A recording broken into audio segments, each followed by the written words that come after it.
Kita ke sorotan lain, saudara. Kondisi Sekolah Dasar Negeri 58 Kota Parepare, Sulawesi Selatan sangat memprihatinkan.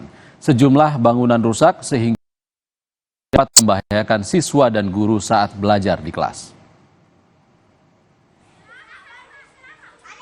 Hari Pendidikan pada tanggal 2 Mei kemarin harusnya dirayakan dengan sukacita oleh para tenaga pendidik dan pelajar di SD Negeri 58 Parepare, Sulawesi Selatan.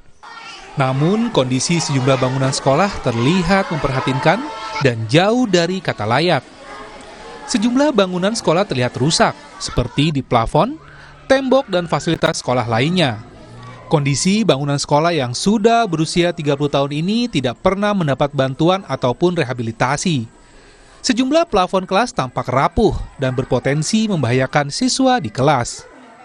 Ini bisa dilihat bahwa di sini ada beberapa bangunan yang sudah sangat berumur, usianya sekitar 30 tahun lebih, dan itu merupakan bangunan yang sudah sewajarnya mendapatkan bantuan rehab atau pembangunan kembali, karena kita lihat bahwa sudah ada beberapa bagian yang saya rasa cukup membahayakan, mulai dari tembok yang retak, fondasi, sampai atap yang kebanyakan sudah hancur.